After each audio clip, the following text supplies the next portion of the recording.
அம்மன் astro channel நேயர்கள் அனைவருக்கும் அன்பான வணக்கம். சுபஸ்ரீ குரோதி வருடம் சித்திர மாதம் 18ஆம் தேதி குரு நமக்கு பயிற்சியாகி மேசராசியிலிருந்து ரிஷபராசிக்கு போகிறாரு. இந்த குரு பயிற்சி காலச்சக்கரத்தோடு இருக்கக்கூடிய 12 ராசிக்காரர்களுக்கும் எப்படிப்பட்ட மாற்றங்கள் எல்லாமே கொடுக்க போகுது அப்படின்னு பார்க்கலாம். சூரியனை மையமாக வச்சு தான் கிரகங்கள் அப்படிங்கிறது சுற்றி வருது. அதனால் ஜோதிடத்தில் மிகவும் முக்கியமாக பார்க்கக்கூடிய விஷயம் அப்படின்னா இந்த கிரகங்களோட பெயர்ச்சி தான். அதுவும் சுபபலன் தரக்கூடியவர் அப்படின்னு பார்த்தோன்னா குரு பகவான்.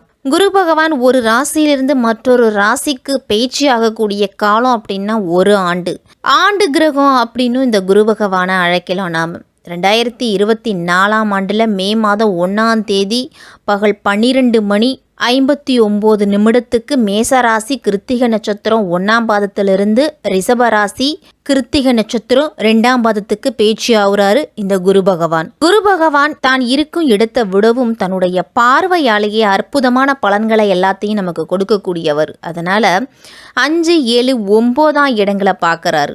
குருவோட பார்வை 9ஆம் இடத்துல பதியும் பொழுது மிக மிக விசேஷமான பலன்களை நமக்கு கொடுக்க போறாரு அப்படின்னு தான் சொல்லணும். குரு பகவான் ரிஷபத்திலிருந்து எந்தெந்த ராசியிலெல்லாம் பார்வை பதியுது அப்படின்னு பார்த்தோம்னா 5ஆம் பார்வையா குரு கன்னி ராசியையும், 7ஆம் பார்வையா விருச்சிக ராசியையும், 9ஆம் பார்வையா மகர ராசியையும் பார்க்கறாரு. அதனால இந்த பார்வைப்படக்கூடிய ராசிகள் அனைத்துமே நல்ல பலன் அப்படிங்கிறது அதிகம் கிடைக்கும். இந்த ராசிக்காரர்கள் அனைவருக்குமே தேவர்களுக்கெல்லாம் குருவாக இருக்கக்கூடியவர் தான் இந்த குரு பகவான். குரு அப்படிங்கிறவர் ஆசிரியர். அதனால் ஒருபோதும் எந்த ராசிக்கும் கெடுதல் அப்படிங்கிறது நடக்காது குரு பகவானால். அதே சமயம் ஆசிரியர் தவறான விஷயங்களை சரி செய்வதற்காகவும் தவறு செய்பவங்களை கண்டிப்பதற்காகவும் அதிகமாக நம்மளை கடிந்துக்குவாங்க, அதிகமாக நம்மளை எச்சரிப்பாங்க. அந்த மாதிரி தான் குரு பகவான் கெடுதல் செய்வது போல தோன்றினாலும் நமக்கு பிற்காலத்தில் நம்மளுடைய முன்னேற்றத்தை உயர்த்துறதுக்காக தான் இந்த குரு பகவான் நமக்கு இவ்வளவு பாடங்களையும் கற்றுக் கொடுத்துருக்கார் அப்படின்னு நமக்கு புரியும். குரு பகவான் ஆட்சி, உச்சம், நீசம் எந்தெந்த ராசியில் இருக்குது அப்படின்னு பார்த்தோம்னா குரு பகவான் தனுசு ராசிலையும் மீன ராசிக்கும் அதிபதியாக இருக்கிறாரு. சந்திரனை அதிபதியாக கொண்ட கடக ராசியில் உச்சம் பெற்று செஞ்சிருக்கிறாரு. சனியை அதிபதியாக கொண்ட மகர ராசியில் நீசம் அடைகிறாரு. புனர்பூசம், விசாகம், பூரட்டாதி நட்சத்திரங்களுக்கெல்லாம் இந்த குரு பகவான் அதிபதியாக இருக்கிறாரு. கன்னி, விருச்சிகம், மகரம் 3 ராசிகளையும் குரு பகவான் நேரடியாக பார்க்கறதால அந்த ராசிக்காரர்களுக்கெல்லாம் தொட்டது துலங்கும், தொல்லைகள் அகலும், கெட்டது விடும் அப்படின்னே சொல்லலாம். நீங்கள் விரும்பியபடி உங்களுடைய காரிய வெற்றி அப்படிங்கிறது கிடைக்க போகுது. ரிஷபத்தில் சஞ்சரிக்கும் குரு பகவான் இடையில வக்கரம் அடைகிறாரு. வக்கர காலத்துலலாம் ஒரு சிலருக்கு சாதகமும் இருக்கும், பாதகமும் இருக்கும். இதற்கிடையில நமக்கு ராகு கேது பேச்சு நிகழ இருக்குது. இவற்றை எல்லாத்தையும் கணக்கில் கொண்டு தான் இந்த குரு பகவானோட பேச்சியால் 12 ராசிக்காரர்களுக்கும் எப்படிப்பட்ட பலன்கள்லாம் கிடைக்கும் அப்படின்னு நம்ம விரிவாகவே பார்ப்போம். மிதுன ராசிக்காரர்கள் எல்லாருக்கும் வணக்கம். மிருகசிரிசம் 3, 4ஆம் பாதம், திருவாதிரை, புனர்பூசம் 1, 2, 3ஆம் பாதத்தில் இருக்கிறவங்களுக்கெல்லாம் இந்த மே மாதம் 1ஆம் தேதி வரக்கூடிய குரு பயிற்சி உங்களுக்கு எப்படி இருக்கும் அப்படின்னு பார்க்க போகிறோம். மிதுன ராசிக்கு இது வரைக்கும் 11ஆம் இடத்துல செஞ்சரித்துட்டு வந்த குரு பகவான் இனிமேல் 12ஆம் இடமான விரயஸ்தானத்தில் செஞ்சரிக்க போகிறாரு. என்னங்க விரயஸ்தானத்துக்கு குரு பகவான் வருது, எங்களுக்கு செலவு அதிகரிக்குமா இல்லை நல்லது நடக்குமா அப்படின்னு பல பேர் பலவிதமான சிந்தனைகளோடு இருப்பீங்க. மிதுனராசிக்காரர்கள் அனைவருமே குரு பகவானால் உங்களுக்கு திடமான சிந்தனைகளும் உங்களுடைய குறிக்கோளை நோக்கி ஓடிக்கிட்டே இருக்கக்கூடிய வாழ்க்கையும் தான் அமைய போகுது. செய்யும் தொழிலெல்லாம் நீங்கள் ஆர்வத்தோடு செயல்பட்டு நல்ல பெயர் வாங்குவீங்க. உங்களுக்கு கீழே பணிபுரிபவர்களை மட்டும் அவர்களை அனுசரித்து நடந்துக்கணும். அவர்களுக்கு உங்களால் முடிஞ்ச உதவிகளை செய்யுங்க, கேட்ட சலுகைகளை கொடுங்க. அப்போ தான் அவங்கள வச்சு உங்களால் வேலை வாங்க முடியும். நீண்ட நாட்களாக உங்களை உடலை வருத்திட்டு வந்திருந்த நோய் இனிமேல் நீங்க போகுது அப்படின்னு தான் சொல்லணும். வருமானம் ஓரளவு உங்களுக்கு சீராக தான் இருக்கும். செய்யும் தொழிலில் சிறப்பாக நடக்கிறதால புதிய கடன்கள் அப்படிங்கிறது வாங்க வேண்டியது நிலை அப்படிங்கிறது இருக்காது. ஒரு சிலருக்கெல்லாம் வேறு இடங்களுக்கு சென்று வசிக்கும் நிலைமை கூட வரும். அதை தவறாமல் ஏற்றுக்குங்க. பிறரோட பொறாமைகளுக்கும் போட்டிக்கும் ஆளாக நேரிடும் அப்படிங்கிறதால சற்று கவனத்தோடு இருக்கணும். எந்த விஷயத்தையும் வெளியில் சொல்லாமல் இருக்கிறது தான் நல்லது. உங்களுடைய முன்னேற்றத்தை பற்றி வெளியில் சொல்லக்கூடாது. நீங்கள் ஏதாவது வழக்குகள் நீதிமன்றத்தில் தொடுத்திருந்தீங்க அப்படின்னா அதில் சாதகமான திருப்பம்லாம் வராது. மற்றபடி வெளிநாட்டிலிருந்து வெளிநாடு செல்றதுக்கு முயற்சி எடுத்துகிட்டு வந்தீங்கன்னா நல்ல செய்தி அப்படிங்கிறது கிடைக்கும். இருக்கும். அவசரமா பயணம்லாம் சென்று வரக்கூடிய சூழ்நிலை அப்படிங்கிறது இருக்கும். ஆண்டுக்கு ஒரு முறை பேச்சாகக்கூடியவர் தான் இந்த குரு பகவான். அவர் இந்த முறை உங்க மிதுன ராசிக்கு விரயஸ்தானத்துக்கு வருவதால குடும்பத்துல ஒரு சில குழப்பங்கள்லாம் வரும். கொடுக்கல் வாங்கலாம் கூடுதல் கவனத்தோடு இருக்கிறது நல்லது. அப்பதான் ஏமாற்றம் அப்படிங்கிறது இருக்காது. உழைப்புக்கு ஏத்த ஊதியம் கிடைக்கல அப்படின்னு கவலைப்படுவீங்க. எவ்வளவு உழைச்சாலும் பணம் கையில நிக்கல, செலவாகிட்டே இருக்கு அப்படின்னு சிலர்லாம் வருத்தப்படுவீங்க. விரயங்கள் அப்படிங்கிறது சற்று அதிகரிக்கும். மிதுன ராசிக்காரர்களுக்கெல்லாம் வரக்கூடிய விரயங்களை சுப விரயங்களா மாத்திக்குங்க. வீடு கட்டுறது, அசையா சொத்துக்கள் வாங்குறது, அசையும் சொத்துக்கள் வாங்குறது, இந்த மாதிரி ஏதாவது ஒரு நல்ல வகையில நம்ம பயன்படுத்திக்கிட்டோம் அப்படின்னா வரக்கூடிய விரயம் சுப விரயங்களாக மாறும். நமக்கும் உபயோகமாக இருக்கும். இதே மாதிரி அலைச்சலை முடிஞ்ச வரைக்கும் குறைச்சி கொள்ளுங்க. உணவு விஷயத்தில் ரொம்ப கட்டுப்பாட்டோடு இருக்கணும் மிதுனராசிக்காரர்கள் அனைவருமே. அப்போதான் உடல் ஆரோக்கியத்தில் எந்த பிரச்சனையும் இருக்காது. குரு இருக்கிற இடத்தை விடவும் குரு பகவானோட பார்வை அப்படிங்கிறது தான் நமக்கு முக்கியம். குரு பகவானோட பார்வை சிறப்பாக இருந்துச்சு அப்படின்னாலே நமக்கு நல்லது அதிகம் நடக்கும். குரு பகவானோட பார்வை மிதுனராசிக்காரர்களுக்கெல்லாம் 4, 6, 8 ஆகிய இடங்களில் பதியுது. அந்த இடங்களால் உங்களுக்கு ஒரு சில நன்மைகள்லாம் நடக்கும். 4ஆம் இடத்து பார்வையால் தொழிலில் நல்ல முன்னேற்றம் அப்படிங்கிறது இருக்கும். உறவினர்கள் வழியிலே ஏற்பட்ட மனக்கசப்புகள் எல்லாமே மாறும். அதே மாதிரி கடல் தாண்டி சென்று பணிபுரியக்கூட வாய்ப்புகள் அப்படிங்கிறது கிடைக்கும். அந்த கிடைக்க வாய்ப்பை பயன்படுத்திக்கணும். இடம் வீடு வாங்குவது, விற்பது, பழைய வாகனத்தை கொடுத்துட்டு புதிய வாகனம் வாங்குறது, இது சம்பந்தமான முயற்சிகள் எல்லாத்துலேயும் உங்களுக்கு நல்ல முன்னேற்றம் இருக்கும். 6ஆம் இடத்து குரு பகவானோட பார்வையால் உடல் ஆரோக்கியத்தில் இருந்துட்டு வந்த பிரச்சனைகள் எல்லாமே குறைஞ்சி நல்ல முன்னேற்றம் இருக்கும். மாற்று மருத்துவம் உங்களுக்கு கை கொடுத்து உதவும். அதே மாதிரி பொருளாதார பற்றாக்குறையிலிருந்து சற்று விடுபடுவீங்க.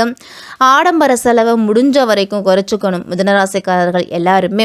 மற்றவங்களோட நலன் கருதி எடுத்த முயற்சியில் உங்களுக்கு நல்ல ஆதாயம் கிடைக்கும். வேலை தேடிக்கிட்டு இருக்கிற மிதுனராசிக்காரர்களுக்கெல்லாம் உங்களுடைய படிப்புக்கும் திறமைக்கும் ஏற்ற வேலை வாய்ப்பு அப்படிங்கிறது உண்டு. உங்களை தேடி உங்களை உதாசீனப்படுத்திய உறவினர்கள்லாம் உங்களை தேடி ஒட்டி கொள்ளுவாங்க. சமுதாயத்திலலாம் உங்களுக்கு உயர்ந்த மதிப்பும் மரியாதையும் கிடைக்கும். குரு பகவானோட பார்வை 8ஆம் இடத்துல இருக்கிறதால கடந்த சில மாதங்களா தொழில ஏற்பட்டு வந்த இழப்புகளை ஈடு செய்யறதுக்கு புதிய வாய்ப்புகள் அப்படிங்கிறது கிடைக்க போகுது. உங்களுக்கு வெளிநாட்டிலிருந்து அழைப்புகள் அப்படிங்கிறது வரும். நீண்ட நாட்களா நீங்க எதிர்பார்த்திருந்த ஒரு சில காரியங்கள்லாம் தற்பொழுது நடக்கும். அரசியல்ல இருக்கிறவங்களுக்கெல்லாம் இழந்த பதவிகள் அப்படிங்கிறது மீண்டும் கிடைக்கும். குரு பகவானோட வக்கர காலம் அப்படின்னு பார்த்தோம்னா 15/10/2024 முதல் 10/2/2025 வரைக்கும் இருக்கு. இக்காலத்துல ரோஹிணி மற்றும் மிருகசிரிசு நட்சத்திரத்துல குரு பகவான் வக்கரம் பெறுறாரு. கேந்திராதிபத்திய தோஷம் பெற்ற கிரகம் வக்கரம் பெறுவது நல்லதுதான். உங்களுக்கு தடைப்பட்ட காரியங்கள்லாம் நடக்கும். படிப்படியாக முன்னேற்றம் அப்படிங்கிறது தொழிலில் சேரும். கல்யாண வாய்ப்புகள் அப்படிங்கிறது மிதுனராசிக்காரர்களுக்கு கைகூடி வரப்போகுது. நீதிமன்றத்தில் இருந்த நிலுவையில் இருந்த வழக்குகள்லாம் முடிவுக்கு வந்தாலே நமக்கு பெரிய மனமகிழ்ச்சி அப்படின்னு தான் சொல்லணும். தொழிலில் புதிய ஒப்பந்தங்கள்லாம் கிடைக்கும். தொழிலுக்கு இடையூறு செய்தவர்கள் எல்லாமே விலகி சொல்லுவாங்க. இந்த குரு பயிற்சி மிதுனராசிக்காரர்களுக்கெல்லாம் குடும்பத்தில் சாதகமான சூழ்நிலையும் தன்னம்பிக்கையும் அதிகரிக்கும்னு தான் சொல்லணும். உற்றார உறவினர்களுக்கு இடையெல்லாம் உங்களுடைய செல்வாக்கு அப்படிங்கிறது உயரும். உங்களுடைய பேச்சில் மட்டும் பொறுமையும் நிதானத்தையும் கடைபிடிக்கணும். நினைச்ச காரியத்தை கச்சிதமா செய்து முடிக்கும் திறன் அப்படிங்கிறது பெறுவீங்க. கடினமான விஷயங்களா இருந்தா கூட உங்களுடைய தொலைநோக்கு சிந்தனையோடு நீங்க செயல்பட்டீங்க அப்படின்னா வெற்றி அப்படிங்கிறது உண்டு. உங்களை பற்றி அவதூறு பேசியவர்கள் எல்லாமே விலகுவாங்க. இனிமேலும் குறைந்த அளவு முதலீடு செய்து விருப்பமான வாகனங்களை எல்லாத்தையும் நீங்க வாங்குவீங்க. பெற்றோர் வழியில ஏற்பட்ட மனஸ்தாபங்கள் எல்லாமே நீங்க போகுது. உங்களுடைய நேர்மையான போக்கு அனைவருக்குமே பிடிக்கும். உங்களுடைய சூட்சும அறிவு இனிமேல் வேலை செய்ய தொடங்கும் அப்படின்னு தான் சொல்லணும். எதிர்பாராத வகையில உங்களுக்கு நல்ல முன்னேற்றம் அப்படிங்கிறது உண்டு. வங்கிகள் எல்லாம் நீங்க கடனுக்கு விண்ணப்பிச்சிருந்தீங்க அப்படின்னா உடனே கிடைக்கும். வீடு கட்டும் பணியை தொடங்கலாம். நீங்க உத்தியோகத்தில் இருக்கிறவங்களுக்கெல்லாம் திட்டமிட்டு வேலையை செய்யணும். ஒரு சில நேரத்தில் இடையூறுகள் அப்படிங்கிறது வரலாம். அதே சமயம் பண வரவுக்கு தடைகள் அப்படிங்கிறது இருக்காது. நீங்கள் எதிர்பார்த்த ஊதிய உயர்வு சரியான நேரத்தில் கிடைக்கும். இருந்தாலும் மேலதிகாரிகளோட ஆதரவு அப்படிங்கிறது சற்று குறைய தான் தொடங்கும்.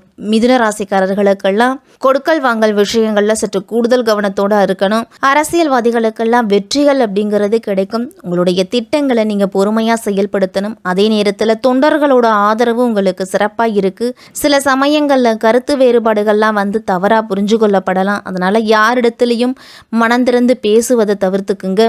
கலைத்துறையினருக்கெல்லாம் வெற்றி மேல் வெற்றி அப்படின்னு தான் சொல்லணும். புதிய ஒப்பந்தங்கள்லாம் உங்களுக்கு கிடைக்கும். சக கலைஞர்களால் பாராட்டப்படுவீங்க. ரசிகர்களோட விருப்பத்தை பூர்த்தி செய்வதில் அதிக கவனம் செலுத்துவீங்க அப்படின்னு தான் சொல்லணும். பெண்களுக்கெல்லாம் கணவரிடத்திலையும் சரி மற்றவர்களிடத்திலையும் சரி ஒற்றுமை அப்படிங்கிறது அதிகரிக்கும். இந்த குரு பயிற்சி சுபவிரயங்கள் அதிகரிக்கும் அப்படிங்கிறதால வருமானம் தேவைக்கு ஏற்ப வந்துகிட்டே இருக்கும். ஆன்மீக பயணங்கள் எல்லாம் ஆர்வமாக இருப்பீங்க. உங்கள் பெயரில் அசையா சொத்துக்கள் வாங்கக்கூடிய யோகம்லாம் இருக்கு. கணவன் மனைவிக்குள்ள நெருக்கம் அப்படிங்கிறது அதிகரிக்கும். பழைய ஆபரணங்களை கொடுத்துட்டு புதிய ஆபரணங்கள் வாங்கலாமா அப்படின்னு சிந்திப்பீங்க. பிள்ளைகள் எல்லாம் உங்களுடைய கண்காணிப்புலேயே வச்சுக்கிறது தான் நல்லது. ரிஷபத்தில் குரு பகவான் சஞ்சரிக்கும் போது ராகு கேது பேச்சு இருக்குது. 26/4/2025 ராகு கும்பராசிக்கும் கேது சிம்ம ராசிக்கும் போகிறாங்க. பின்னோக்கி நகர் இந்த கிரகத்தால் புதிய பாதை அப்படிங்கிறது புலப்படும். மிதுன ராசிக்காரர்களுக்கெல்லாம் பெற்றோர் வழியில் இருந்துட்டு வந்த பிரச்சனைகள் எல்லாமே முடிவுக்கு வரப்போகுது. பாகப்பிரிவினையெல்லாம் சுமூகமாக நடக்கும். உங்களுக்கு உடன்பிறப்புகளுக்கிடையே இருந்து வந்த ஒற்றுமை அப்படிங்கிறது குறையும். கேதுவோட பலத்தால் உள்ளத்தில் ஒன்றும் உதட்டில் ஒன்றும் வைத்து பேசுபவர்களால் உறவுகள்லாம் கெடுறதுக்கு வாய்ப்பு இருக்குது. ஏற்பாடு செய்திருந்த மங்கள நிகழ்ச்சிகள்லாம் மாற்றம் வரலாம். அதனால் சற்று கூடுதல் கவனத்தோடு இருக்கணும். இந்த குரு பேச்சு காலகட்டத்தில் இல்லத்து பூஜை அறையில் தினமும் மகாலட்சுமி தாயாரோட படத்தை வச்சுட்டு ஜோடி தீபம் ஏற்றி காலை மாலை அப்படின்னு அஷ்டலட்சுமி கவசம் பாடி வழிபட்டு வந்தீங்க அப்படின்னா உங்களுக்கு அனைத்து யோகங்களும் கிடைக்கும். புதன்கிழமை தோறும் அருகில் இருக்கும் பெருமாள் கோவிலுக்கு சென்று பெருமாள் கோவிலை 6 முறை சுற்றி வாங்க. குடும்பத்தில் மகிழ்ச்சி அப்படிங்கிறது இருக்கும். தாய் தந்தையரோட உடல் ஆரோக்கியத்திலையும் நல்ல முன்னேற்றம் இருக்கும். துளசி மாலையால அர்ச்சனை செய்து பெருமாளை வழிபட்டு வாங்க. ஓம் நமோ நாராயணா அப்படிங்கிற மந்திரத்தை தினமும் சொல்லிட்டு வாங்க. உங்களுக்கு இதுவரைக்கும் இருந்து வந்த பிரச்சனைகள் எல்லாமே குறைஞ்சி நல்ல முன்னேற்றம் இருக்கும். நிதிநிலை அப்படிங்கிறது சிறப்பாகவே இருக்கும். இந்த குரு பயிற்சி மிதுன ராசிக்காரர்களுக்கெல்லாம் விரயஸ்தானத்துல குரு பகவான் வருவதால எந்த அளவு சிக்கனத்தை கடைபிடிக்கிறீங்களோ அந்த அளவு முன்னேற்றம் அப்படிங்கிறது மிதுன ராசிக்காரர்களுக்கெல்லாம் இருக்கும்.